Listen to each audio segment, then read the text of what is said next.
नमस्कार मित्रांनो, आज 1 सप्टेंबर 2024। आज आपण आलो आहे उत्तर महाराष्ट्रातल्या गंगापूर धरणानंतरच्या सर्वात अशा मोठ्या धरणावर, ज्याचं नाव आहे गिरणा धरण।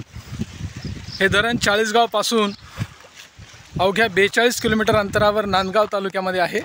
आपण बघू शकतो आजच्या सायकल फेरीमध्ये मी जिजापराव वाघ आपल्या सगळ्यांचं या गिरणा धरणाच्या विस्तीर्ण अशा जलपात्रावर खूप खूप मनपूर्वक स्वागत करतो। पोळ्याच्या पूर्वसंध्येला आपण गिरणा धरणाच्या या कुशीमध्ये आलो आहोत।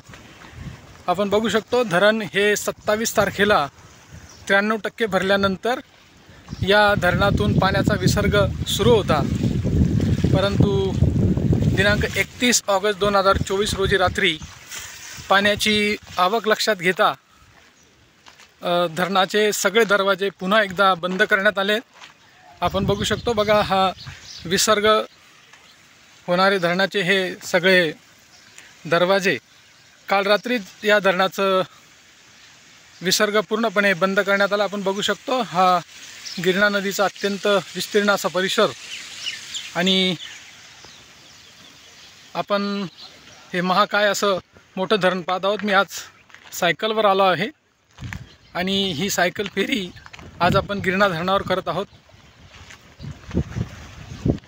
21,500 दशलक्ष घनफूट अशा प्रकारची जलसाठवण क्षमता या धरणाची आहे। जवळपास 162 पाणी पुरवठ्यांचा जिवंत स्रोत, तसेच चाळीसगाव, मालेगाव या शहरांनासुद्धा याच गिरणा धरणातून पाणी पुरवठा होतो। आपल्या जळगाव जिल्ह्याच्या 5% लोकसंख्येलासुद्धा गिरणा धरणातूनच पाणी पुरवठा केला जातो।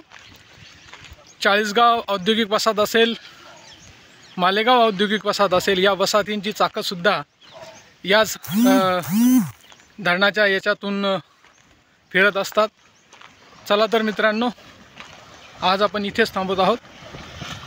पुन्हा एकदा आपण भेटणार आहोत एका अशाच निसर्गरम्य ठिकाणी लवकरच। तोपर्यंत सगळ्यांना या गिरणा धरणावरून शुभेच्छा, नमस्कार। आजच्या दिवसासाठी खूप खूप शुभेच्छा, धन्यवाद।